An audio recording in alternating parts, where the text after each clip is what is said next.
Hello students, आप सभी का मैं बहुत बहुत स्वागत करती हूँ आपके अपने चैनल मैथ्स विथ नीलम में। और हम सभी अब एग्ज़ाम सीटेट जो कि आपका दिसंबर में होने वाला है, इसकी प्रिपरेशन करेंगे।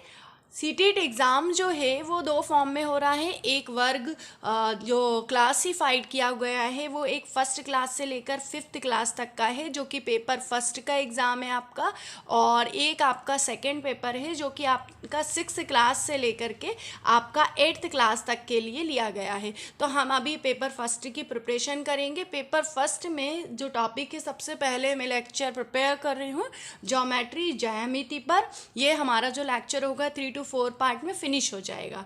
तो जब भी हम ज्यामिति की बात करते हैं तो ज्यामिति होता क्या है, ज्योमेट्री होता क्या है, तो बहुत सारी आकृतियाँ या रेखाखंडों, इन सब से मिलकर जो भी आपको आकृतियाँ बनती हैं या आप इनका जो भी अध्ययन करते हैं, ये सारी चीज़ें हमारी ज्यामिति के अंतर्गत आती हैं।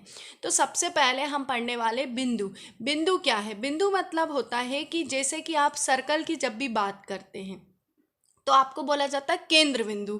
तो हम उसे डिनोट कर रहे हैं, जैसे कि ये एक सर्कल है जिसमें इसका ये है केंद्र है, जिसे मैंने ओ से डिनोट किया है। तो इसका मतलब ये हुआ कि एक कोई पॉइंट है जो स्थिति को दर्शाने का काम कर रहा है, स्थिति को बताने का काम कर रहा है, तो इसे हम बिंदु कहते हैं। ये बिंदु एक से ज़्यादा भी हो सकते हैं और कहीं पर भी हो सकते हैं, लेकिन केंद्र बिंदु मतलब सर्कल का मिड पॉइंट जो वृत्त के सर्कल के बीचों बीच होता है।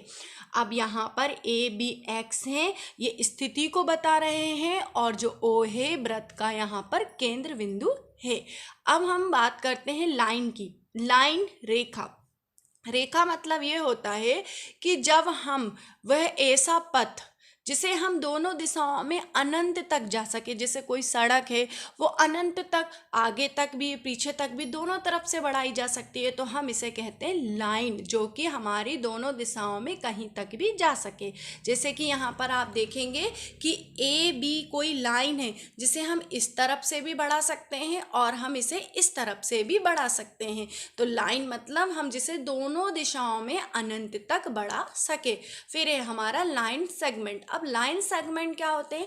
देखिए, रेखाखंड। रेखाखंड ये होता है कि जिसको हम मापते हैं, जिसकी हम मेज़र करते हैं, मतलब जो अनंत तक नहीं है, जिसकी हम अपने स्केल की यूज से हम जिसे नाप सकते हैं। तो मान लो यहाँ पर ए बी, देखिए यहाँ पर ए बी कोई एक रेखा है, ठीक है, ये एक ए बी रेखा है, ये आगे तक बढ़ी हुई है, लेकिन इसमें पॉइंट डिनोट किए गए हैं कि इस पॉइंट से इस पॉइंट तक की दूरी जो है वो है आपकी 8 सेंटीमीटर। अब हम बात करते हैं रे। रे मतलब किरण। किरण मतलब ये होता है जैसे कि आपकी सूर्य की किरणें, सन की जो रेज आती हैं, उसका पॉइंट तो है कि वो कहाँ से निकल रही हैं, लेकिन उसका एंड पॉइंट नहीं होता है।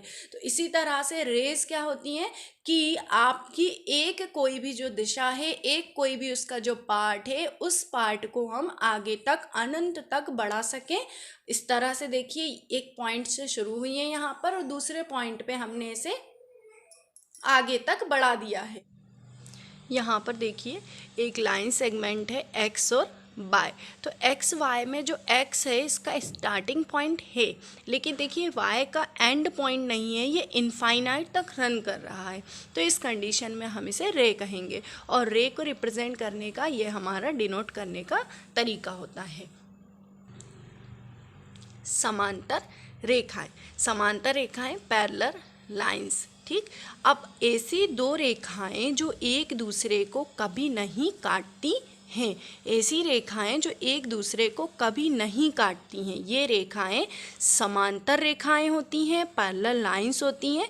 और इनके जो बीच के जो डिस्टेंस होता है, जो ये वाला जो डिस्टेंस होता है इनके बीच का, ये हमेशा समान होता है। देखिए मैंने यहाँ पर नोट में लिखा है, दो समांतर रेखाओं के बीच की दूरी सदैव समान होती है। और समांतर रेखाओं को हम इस तरह से डिनोट करेंगे, हमारी पी क्यू एक रेखा है, एक हमारी एक्स वाई है, पी क्यू हमारी पैरेलल है एक्स वाई के।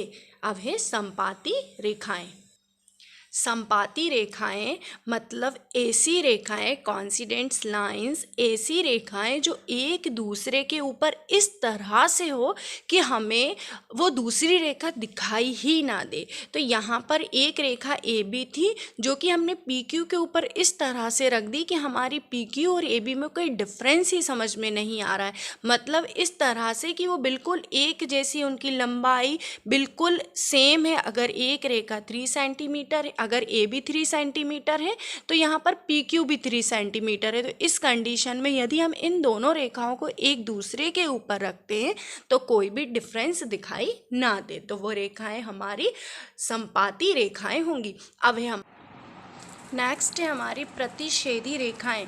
तो प्रतिच्छेदी रेखाएं क्या होती हैं? ऐसी दो रेखाएं जो एक दूसरे को किसी एक बिंदु पर काटती हैं। मतलब ये हुआ कि आपको दो कोई भी इस तरह की रेखाएं जो कि एक ही बिंदु पर काटें, ठीक, तो ये जो रेखाएं हैं वो आपकी प्रतिच्छेदी रेखाएं हैं। इसका नाम मैं बोल देती हूँ ए बी और ये है आपकी सी डी। तो ए बी और सी डी यहाँ पर प्रतिच्छेदी रेखाएं और ओ जो है यहाँ पर है प्रतिच्छेदी बिंदु। ओ यहाँ पर क्या होगा? आपका प्रतिच्छेदी बिंदु होगा। फिर है आपकी संगामी रेखाएं। संगामी मतलब कॉन्करेंट लाइन। तो संगामी क्या होती हैं? जब दो या दो से अधिक रेखाएं किसी एक ही बिंदु पर मिलती हैं। तो सपोज दैट इस तरह से रेखाएं हैं, बहुत सारी रेखाएं हैं जो एक ही बिंदु पर मिल रही हैं, ये सारी रेखाएं संगामी होंगी। A B C D E F G H. तो इस तरह से ये सभी रेखाएं जो हैं संगामी हैं और बिंदु ओ पर मिल रही हैं। तो कॉन्करेंट लाइन जब दो या दो से अधिक रेखाएं किसी एक बिंदु पर मिलती हैं। अब है आपका लंबवत रेखा। आपकी जो है लंबवत रेखा क्या होती है? यदि एक दो रेखाएं एक दूसरे से परस्पर 90 डिग्री पर मिलती है। एक रेखा ये है और एक रेखा ये है और ये यहाँ पर 90 डिग्री पर मिल रही है, तो हम इसे कहेंगे कि जो ए बी है, इस वाली A B perpendicular B C, ये जो लाइन है ये इस वाली लाइन पर परपेंडिकुलर ड्रॉ कर रही है जो कि 90 डिग्री का है। फिर है आपकी स्लंट लाइंस, तिर्यक रेखा। तिर्यक रेखा क्या होती है? जब दो या दो से अधिक समांतर रेखाओं को काटे। कोई एक रेखा है, जिस तरह से हम लेते हैं, देखिए दो समांतर रेखा है और एक जो रेखा है इन दोनों समांतर रेखाओं को काट रही है, तब हम इसे तिर्यक रेखा कहेंगे। तो ए बी और पी क्यू जो है यहाँ पर समांतर रेखा, ए बी और पी क्यू जो है समांतर रेखा है और एल एम जो है यहाँ पर तिर्यक रेखा है। जो एल एम है यहाँ पर वो यहाँ पर तिर्यक रेखा है। तो तिर्यक रेखा जब भी दो समांतर रेखाओं को काटती है तो कुछ कोण बनते हैं, हम उन्हें कहते हैं एकांतर कोण और संगत कोण। जब भी इस कोण की बात आती है तो हमें दो कोण तिर्यक रेखा बनाती है। हम कोणों का डिस्कशन का लेक्चर हम नेक्स्ट रखेंगे, उसमें मैं आपको इन दोनों कोणों के बारे में बताऊंगी। अब हमारा लास्ट एंड जो पॉइंट है वक्र। अब वक्र क्या होता है? वक्र मतलब होता है कि बिना पेंसिल उठाए बनने वाली आकृति। अब आकृति सीधी भी हो सकती है, टेढ़ी भी हो सकती है, किसी भी तरह की हो सकती है। तो बिना पेंसिल उठाए बनने वाली जो आकृतियाँ होती हैं वो हमारी वक्र कहलाती हैं। तो वक्र हमारा कुछ इस तरह भी हो सकता है। देखिए मैं यहाँ से चालू करूँ इस तरह से या यहाँ से चालू करूँ इस तरह से, तो ये हमारा वक्र होगा, सरल वक्र। सरल वक्र मतलब जो अपने पथ को ना काटे। देखिए मैं इसको कितना भी आगे इस तरह से बढ़ा दूँ और ये अपने पथ को ना काटे बल्कि वापस आकर उस बिंदु पर मिल जाए। असरल वक्र मतलब जो अपने ही पथ को स्वयं काट दे। देखिए यहाँ से ये खुद ही अपने पथ को काट रही है। फिर है आपका खुला वक्र या बंद वक्र। खुला वक्र या बंद वक्र दो टाइप के वक्र हैं ये आपके, जिसके दोनों सिरे खुला हो और एक जिसके दोनों सिरे बंद हो। तो इस तरह से आज का जो लेक्चर था हमने इसमें रेखा से रिलेटेड पूरी डिटेल देखी, पूरी डेफिनेशंस देखी। अब आगे का जो मेरा लेक्चर होगा मैं उसमें आपको एंगल कोण के बारे में बताने वाली हूँ।